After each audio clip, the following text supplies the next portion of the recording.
Dr. Fernando Schiller, então, esteve na terceira edição da Jornada da Rede Técnica Cooperativa.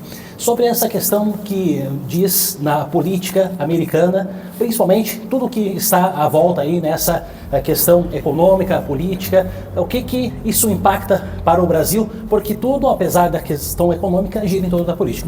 Obrigado por ter aceito nosso convite, doutor. Olha, primeiro, há muita indefinição ainda sobre até onde os Estados Unidos vão levar uma política que, no fundo, é de pressão, né? Quer dizer, é um jogo de negociação. Um pouco, assim, brincando para as pessoas entenderem um pouco, uma espécie de jogo de blefes, né? A gente conhece muito que, então, os Estados Unidos, ele pressiona países pela força que tem, pela força do seu próprio mercado, né?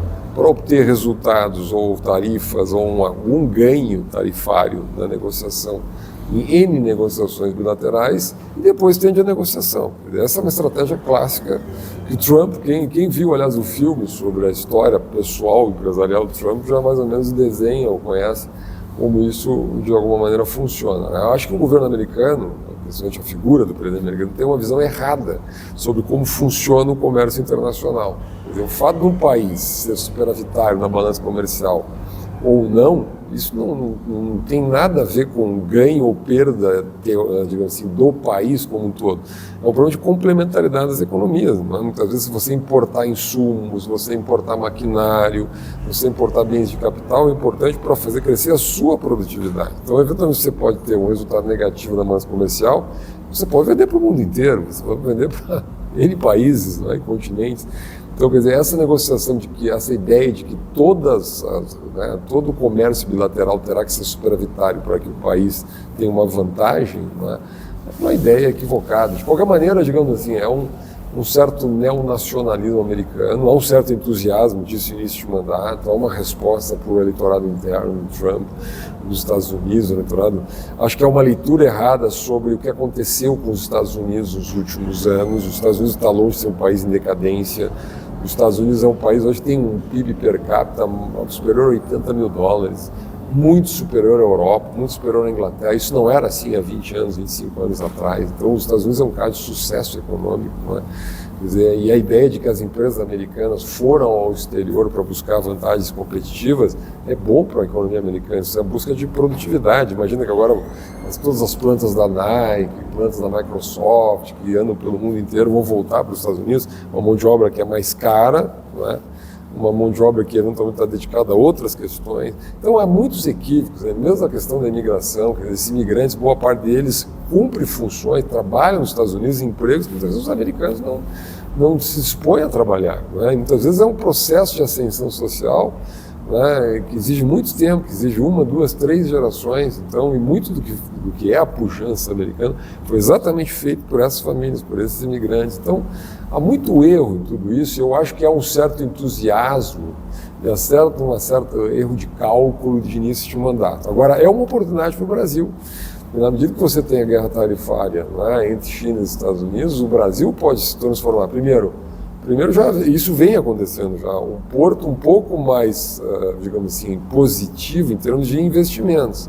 Nós tivemos agora um crescimento forte da Bolsa Brasileira, teve um fluxo de capitais importantes, o dólar recuou relativamente ao que estava no ano passado, né? Então você tem alguns sinais de que o Brasil pode tirar vantagem na guerra comercial, né? Se, evidentemente, agir de maneira estratégica. E a questão do Rio Grande do Sul, a questão dos produtores, né? Como essa questão se liga com essa questão da política? Nós estamos aí às voltas da eleição de 2026, doutor Fernando. Que cenário que o senhor analisa quanto a essa questão política, principalmente o Estado do Brasil? O que isso impacta na questão da agricultura, né? São duas coisas diferentes. Uma rápida análise sobre isso. Olha, eu diria assim, interessa para a agricultura, por exemplo, um mercado interno forte, né? Você interessaria você ter juros mais baixos, uma economia com juros de 14,75, com perspectivas de crescimento.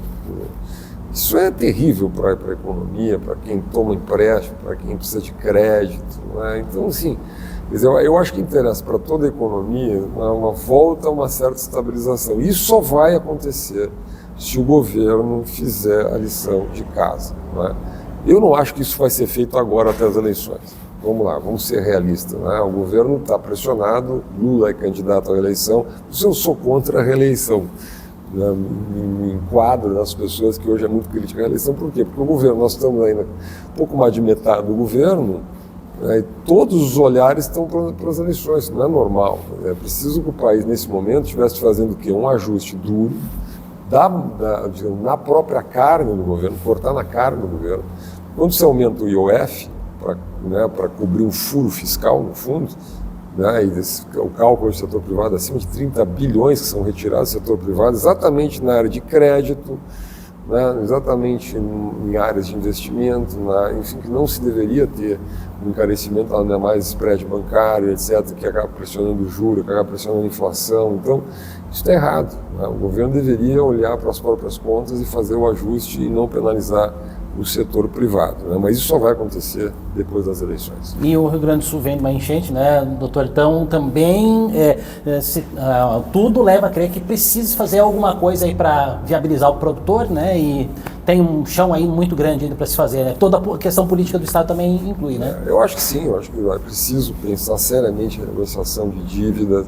Eu acho que os produtores foram penalizados no Rio Grande do Sul por toda a questão climática e tudo que veio depois, e tudo que veio em termos de custo de infraestrutura, enfim, de custo de instalações e assim por diante. Então, óbvio que tem que ter uma sensibilidade aqui, até para que se voltar a um padrão de normalidade, né?